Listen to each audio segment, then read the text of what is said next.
Middle east का युद्ध वर्तमान में भारतीय चावल निर्यात पर भारी पड़ रहा है, खासकर बासमती निर्यात पर। खाड़ी मुल्कों को भारत से निर्यात होने वाला बासमती युद्ध की चपेट में फंस गया है। ईरान, इजराइल और अमेरिका के बीच छिड़े युद्ध के बाद हाल ही में बासमती निर्यात तो पूरी तरह ठप हो गया था, लेकिन अब जैसा कि हालात में थोड़ी सुधार देखी जा रही है, तो कंसाइनमेंट भेजना इतना महंगा और परेशानी भरा हो गया है कि निर्यातक परेशान हो गए हैं। निर्यातक परेशान हैं और सरकार से लगातार मदद की गुहार भी लगा रहे हैं। सरकार ने खाड़ी देशों को चावल निर्यात में आ रही दिक्कतों को देखते हुए कुछ राहत जरूर दी है, पर इस राहत का लाभ निर्यातकों को कैसे मिलेगा, इसको लेकर निर्यातकों के मन में कई सवाल हैं। इंडियन राइस एक्सपोर्टर्स फेडरेशन, जो देश के चावल निर्यातकों के मुद्दों को लगातार सरकार के सामने उठाता आया है, उसने इसी बीच export credit guarantee corporation of India के साथ एक वर्चुअल मीटिंग का आयोजन किया। इस वर्चुअल मीटिंग में आईआरईएफ के एक्टिंग प्रेसिडेंट राजीव सेठिया, आईआरईएफ अध्यक्ष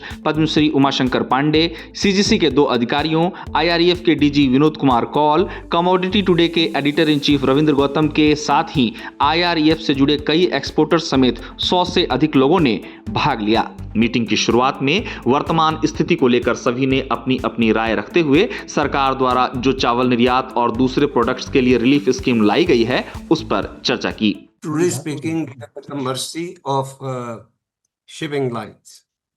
What I wonder is, it is none of this war is none of their fault, and it's not the fault of exporters. ECGC के पार्ट पे हम जो पॉलिसी इशू करते हैं एक्सपोर्टर्स के लिए, उसमें तमाम तरह के कवरेज है। अभी मिडिल ईस्ट क्राइसिस से पहले हमारी पॉलिसीज में both commercial as well as political risk are covered.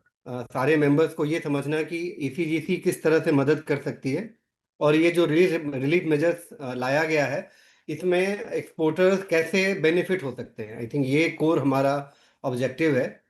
तो इस कोर ऑब्जेक्टिव में जो ये कंपोनेंट्स हैं रिलीफ के, जिसमें ECGC as a nodal agency implement कर रही है, और हम किस तरीके से एक्सपोर्टर को फायदा पहुंचा सकते हैं, आई थिंक हम उस पर बात कर रहे हैं। कल अगर मेरा कॉन्ट्रैक्ट 100 रुपए में हुआ था और वो सब प्रोसीड हो गया है, और उसके बाद बीच में अगर उसने 120 या 150 कर दिया है, तो वो जो एक्स्ट्रा पैसा है वो दिया जाएगा, राइट? ईसीजीसी के दोनों अधिकारियों ने चर्चा की शुरुआत में बताया कि किस प्रकार सरकार वर्तमान हालात में निर्यातकों को राहत पहुंचाने के लिए लगातार प्रयासरत है।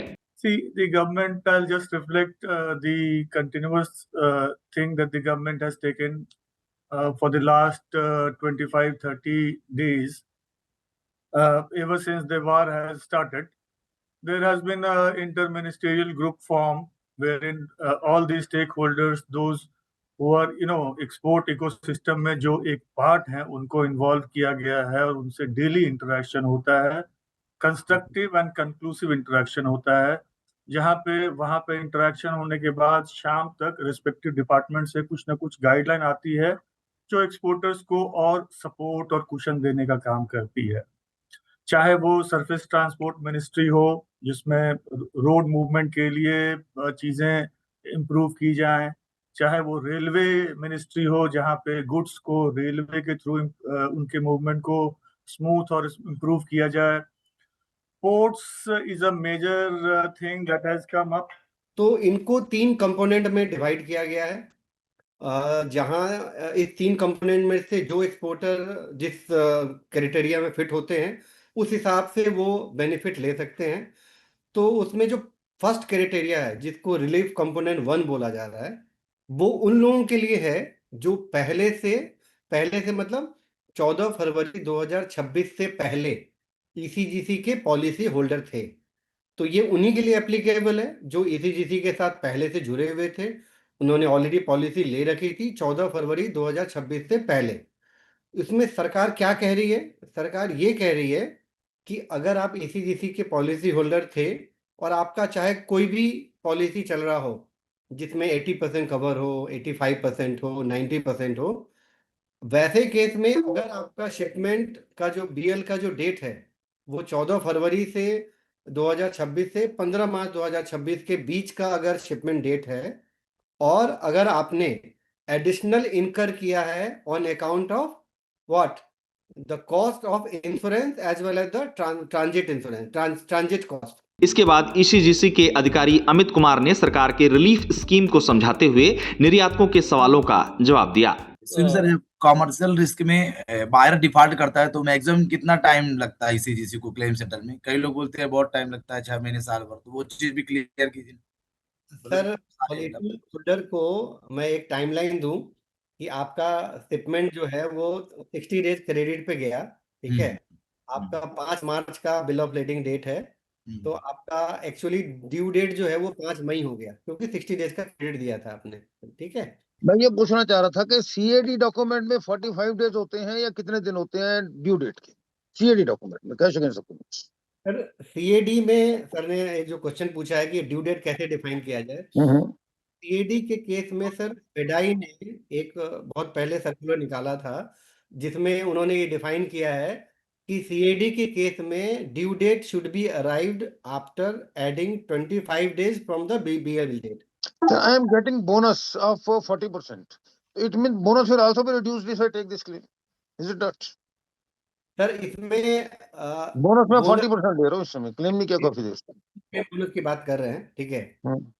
इसमें सर इसमें मैं क्लियरिटी रखना ये चाह रहा हूँ कि जो नो क्लेम बोनस है ना, ये जो मतलब ये जो वर्ड है ये पॉलिसी के इम्बाइब्ड है। ये कैसे होता है कि आप होल्डर हैं और आपने हमसे क्लेम नहीं किया है तो उसके लिए हम आपको एक डिस्काउंट का स्कीम है जो हर साल 5%। So that discount will be over or will continue because this is special circumstance. I'm coming to your point, sir. I'm coming to your point. So what we are saying that government अगर suppose कीजिए कि government वाला जो component है, यानी कि जो component 1 में चूंकि आप पॉलिसी होल्डर हैं तो आप ठीक है।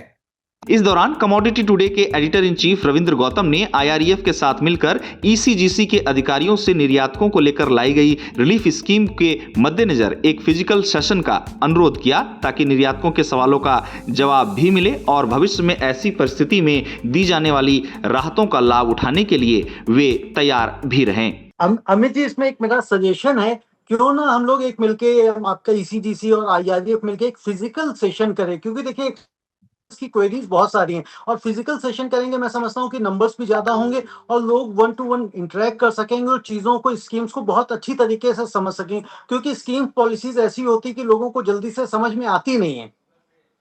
सर आप मतलब we are 100% ready sir, we do not have any issue at all. आप कोई डेट फाइनल कीजिए जी। जिस डेट को 2 दिन पहले अगर हमें बताएंगे तो हम भी अपने आप को थोड़ा शेड्यूल कर लेंगे। नहीं, बिल्कुल पूरा प्लान कर लेते हैं ताकि मतलब एक्सपोर्टर्स, क्योंकि पार्टिसिपेंट्स ने आना है तो सबको एक ऐसा सिचुएशन हो ताकि सब लोग इजीली ज्वाइन कर सकें और एक गैदरिंग अच्छी से हो सके, क्योंकि पर्पस हम लोगों का होना चाहिए कि ज्यादा से ज्यादा हम लोगों को एजुकेट कर सकें, क्योंकि कई बार ऐसी पॉलिसीज होती है एक्सपोर्टर्स को समझ ही नहीं आता है।